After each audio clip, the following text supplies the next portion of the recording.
Paris Olympic 2024 में भारतीय पुरुष हॉकी टीम ने कांस्य पदक जीता है। भारतीय पुरुष हॉकी टीम के कप्तान हरमनप्रीत सिंह ने कहा कि देश के लिए पदक लेकर आना सबसे बड़ी बात है। हमारी कोशिश थी कि हम फाइनल तक जाकर गोल्ड मेडल जीते। दुर्भाग्य से हमारा वो सपना पूरा नहीं हो पाया है, लेकिन हम खाली हाथ वापस नहीं आए हैं। एक के बाद एक कांस्य पदक जीतना भी हॉकी के लिए इतिहास है और हमें बहुत गर्व है। फाइनल तक जाएं और गोल्ड मेडल जीतें, बट अनफॉर्चुनेटली वो हमारा सपना पूरा नहीं हुआ। बट हम खाली हाथ वापस नहीं आए हैं and back to back bronze medal जीतना ये भी हिस्ट्री है हॉकी के लिए और आई थिंक बहुत प्राउड है हम। किसको डेडिकेट करेंगे ये मेडल? ये पूरे इंडिया को करेंगे कि जितना आप लोगों ने सबने प्यार दिया है हमें वो हमारे लिए बहुत इम्पोर्टेंट है और ये स्पोर्ट आपकी हमेशा हमारे साथ रहे, यही उम्मीद करते हैं।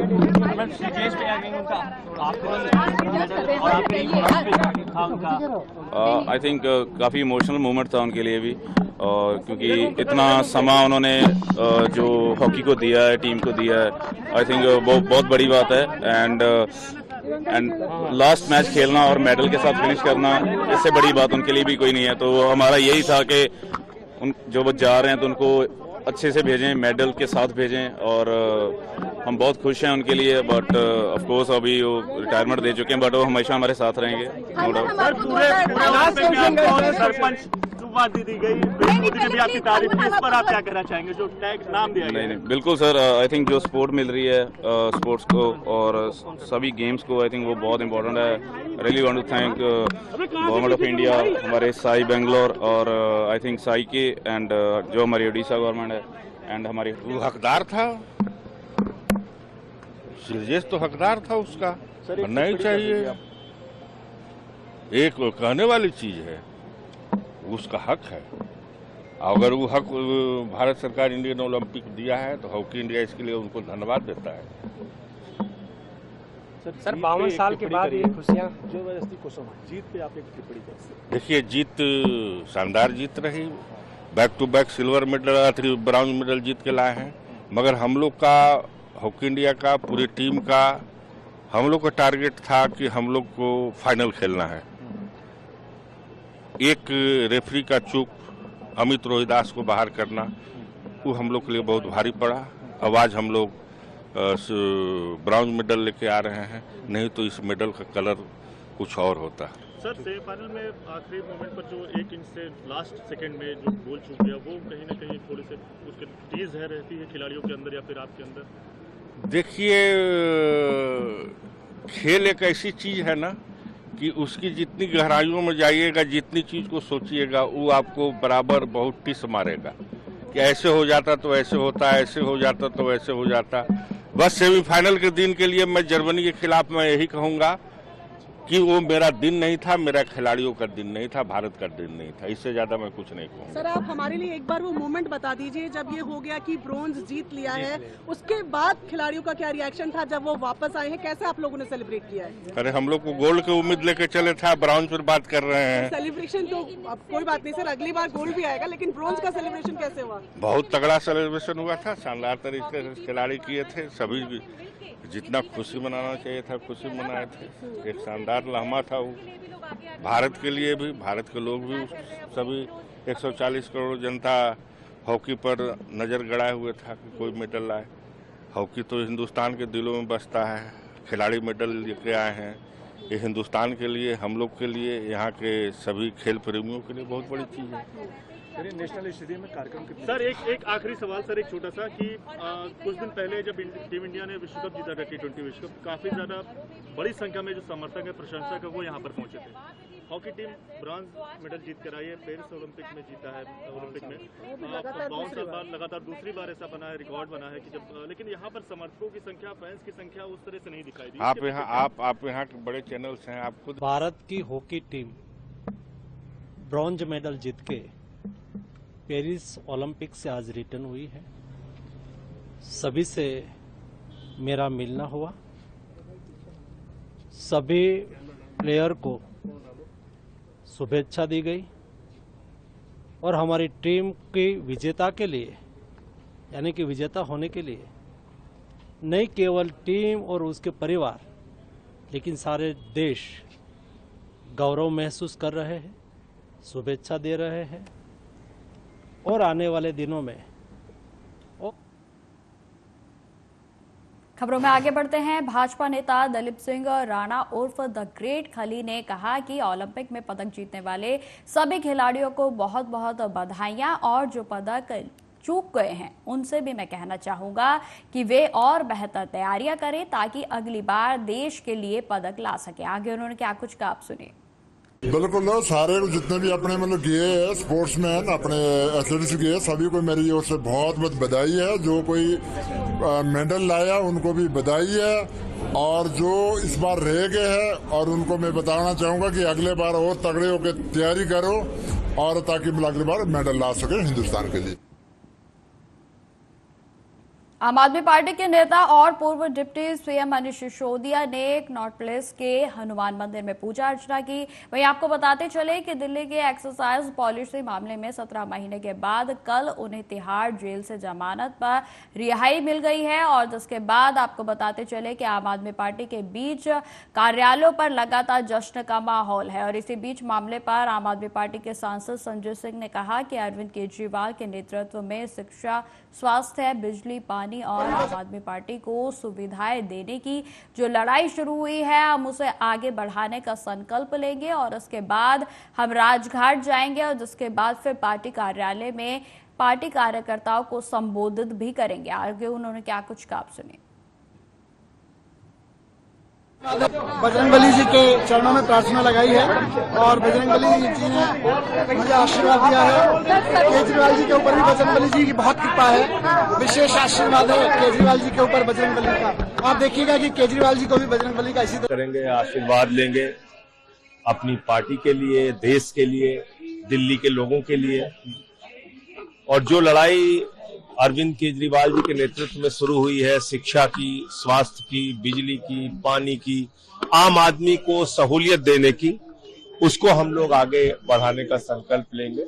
और यहाँ के बाद फिर राजघाट जाना है और उसके बाद पार्टी ऑफिस में पार्टी कार्यकर्ताओं को संबोधित। मंगलवार और शनिवार का दिन बड़ा इम्पोर्टेंट है आपके लिए, हमेशा जो है दर्शन करने का समय वही निकलता है। अच्छी बात है भगवान की कृपा है, अच्छा है और हम सब पे भगवान का आशीर्वाद बना रहे, इस देश के लोगों पे बना रहे।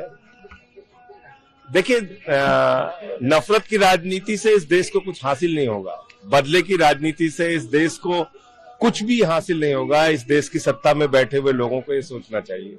आपने 17 महीने एक आदमी की जिंदगी का बर्बाद कर दिया, आपने 17 महीने एक आदमी के परिवार को प्रताड़ित किया, मानसिक रूप से, शारीरिक रूप से तोड़ने की कोशिश की। लेकिन ये आम आदमी पार्टी एक परिवार है, एक मजबूत परिवार है। ऐसे बहुत सारे मौके हम लोगों की जिंदगी में आए, लेकिन हम टूटेंगे नहीं और मजबूती से एक साथ मिलकर लड़ेंगे। मनीष जी के बाहर आने से पार्टी को ताकत मिलेगी हरियाणा चुनाव में? निश्चित रूप से ताकत मिलेगी और बस जल्द ही अरविंद केजरीवाल जी भी बाहर आएंगे। पार्टी के हमारे मुखिया के साथ भी इसी तरीके से बिल्कुल तथ्यहीन, बिना सबूत के उनको भी उठा के जेल में रखा गया है। सुप्रीम कोर्ट से एक मामले में उनको राहत मिल गई, लोअर कोर्ट से राहत मिल गई, जबरदस्ती एक झूठा सीबीआई का केस बना के उनको जेल में रखा गया है, वो भी जल्द बाहर आएंगे। आम आदमी पार्टी के नेता और पूर्व उप मुख्यमंत्री मनीष सिसोदिया को सुप्रीम कोर्ट के द्वारा जमानत दिए जाने पर शिवसेना यूबीटी सांसद संजय राउत की प्रतिक्रिया सामने आई है, जिस पर उन्होंने कहा कि एक व्यक्ति को किस तरह से छल कपट से जेल में डाला जाता है, 17 महीनों तक उसे जमानत नहीं लेने देते और उसके अधिकारों का हनन होता है। मैंने भी यह वेदना सही है और मनीष सिसोदिया के पास से एक पैसा जब्त नहीं किया गया है। भाजपा मनी लॉन्ड्रिंग की बादशाह है। आगे उन्होंने क्या कुछ कहा, सुनिए। 17 महीने के बाद मिली है। सुप्रीम कोर्ट ने निचले अदालत पर और ईडी पर जिस तरह से स्ट्रिक्चर पास किए, आप देखिए कि एक व्यक्ति को किस तरह से छल कपट से जेल में डाला जाता है। 17 महीने तक उससे बेल नहीं, जमानत नहीं मिलने देते, उसका अधिकार का हनन होता है। ईडी और निचली अदालत कानून से काम नहीं करती। मैंने भी ये वेदना सही है। अनिल देशमुख जी हो, संजय सिंह जी हो, बहुत लोगों को हमने देखा है। मनीष सिसोदिया के ऊपर एक पैसे का आरोप नहीं। मेरी जानकारी है कि एक पैसा उनके यहां से जब्त नहीं किया है। जो आप बोलते हैं ना क्राइम का मनी लॉन्ड्रिंग, कहां मनी लॉन्ड्रिंग है? Bharatiya Janata party money laundering की बादशाह है। रिजर्व बैंक है मनी लॉन्ड्रिंग की। इतना पैसा उनके पास कहां से आता है? मनी लॉन्ड्रिंग से आता है ना। यहां वहां से हमको क्या सिखाते हैं? चलो छोड़ दीजिए। महाराष्ट्र विधानसभा चुनाव के लिए सीट बंटवारे पर डिप्टी सीएम और एनसीपी के प्रमुख अजित पवार की प्रतिक्रिया सामने आई है, जिस पर उन्होंने कहा कि यह हो जाएगा। हमने कल चर्चा की थी और सीएम दोनों डिप्टी सीएम और अन्य लोगों के साथ बैठकर चर्चा की गई है, और लेकिन हमारे महायुति और अन्य सहयोगी कल वहां नहीं थे, इसलिए उनके साथ किसी भी चर्चा के बिना एक बयान जारी करना उचित नहीं होगा। इसलिए हम उन्हें भी बुलाएंगे और उनके साथ चर्चा करेंगे और अपना फैसला सुनाएंगे। आगे उन्होंने क्या कुछ कहा, आप सुनिए। कल हमारी बात हुई है, उसके बारे में हमने चर्चा सीएम साहब, दोनों डीसीएम साहब और कुछ अन्य साथी उसमें बैठे थे। हमने चर्चा की, लेकिन हमारे जो महायुति है उसमें जो बाकी के भी पक्ष है, घटक है, वो कल नहीं थे, इसीलिए उनके साथ चर्चा न करते हुए कुछ स्टेटमेंट निकालना हमें ठीक नहीं लगा।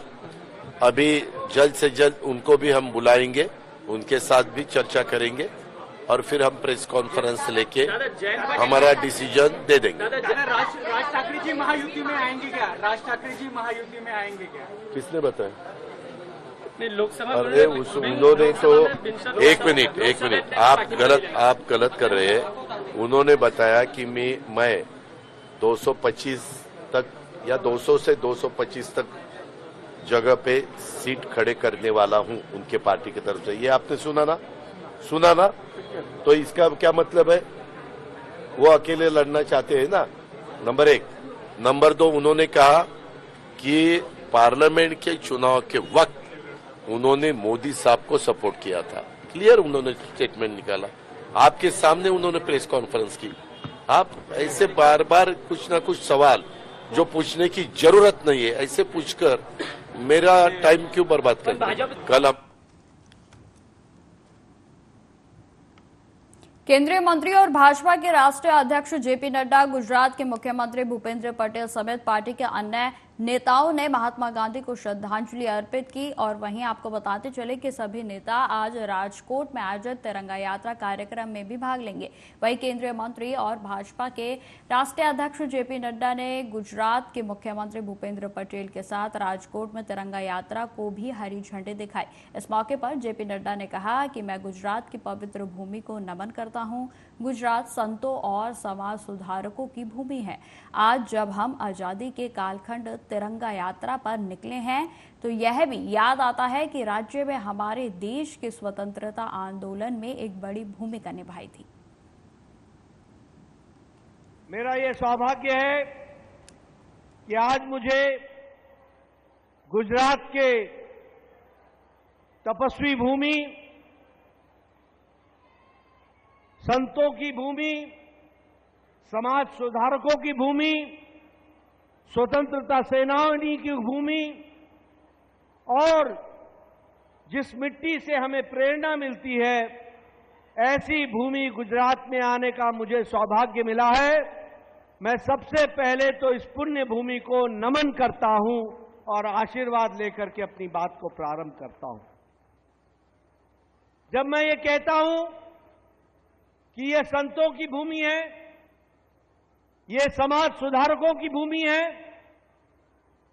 ये हमारे आंतरिक चेतना को चेतन अवस्था में लाने वाली भूमि है, तो ये अतिशयोक्ति नहीं है, ये सच्चाई है कि इस धरती ने अनेक को संत महात्माओं को जन्म दिया। उनकी ये कर्म भूमि रही और साथ ही साथ समाज के सुधारकों को भी इस भूमि ने प्रफुल्लित किया है। ऐसी भूमि को मैं नमन करता हूं।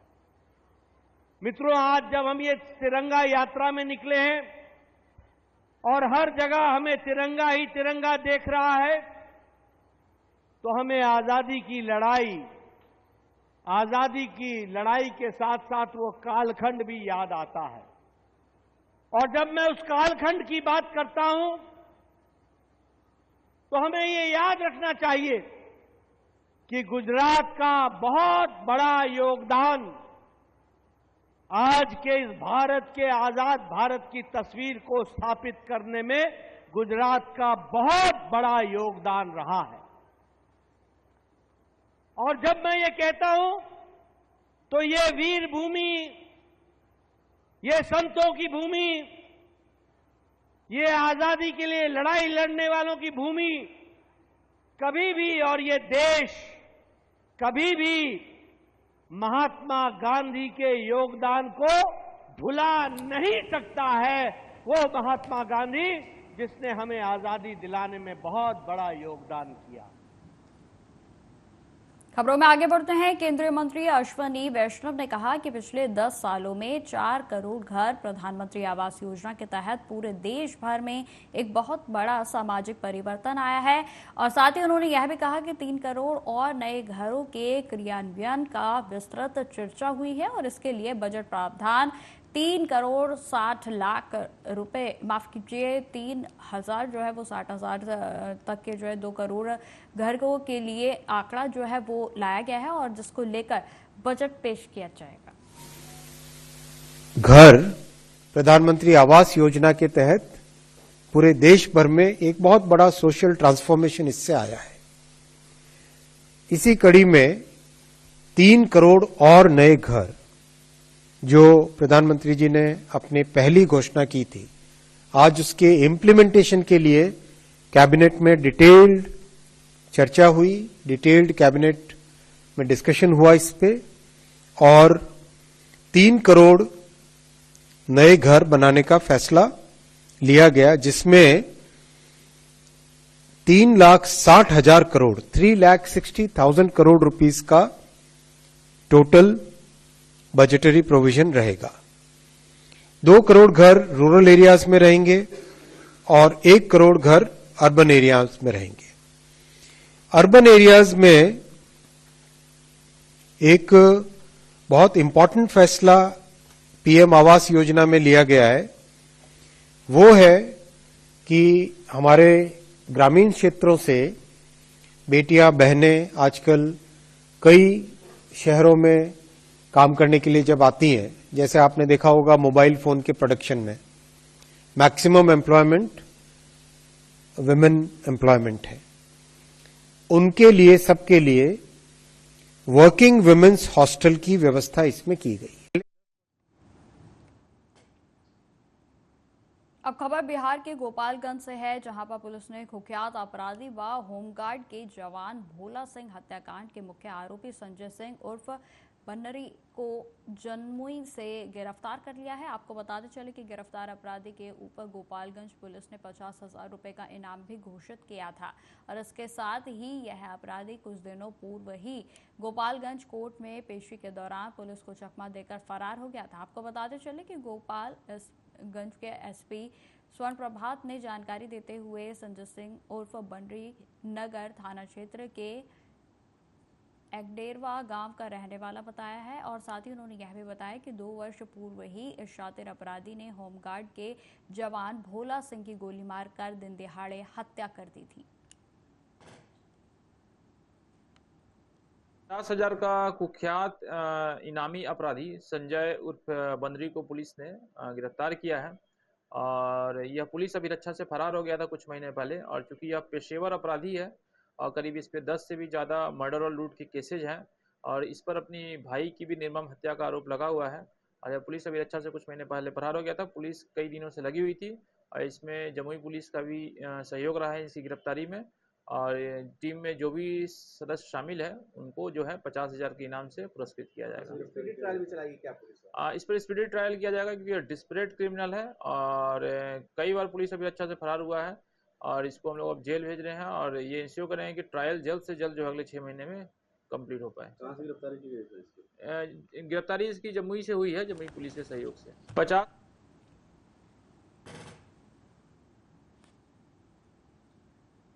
तो फिलहाल इस बुलेटिन में इतना ही। देश दुनिया की तमाम खबरों की जानकारी के लिए बने रहे हमारे साथ। नमस्कार।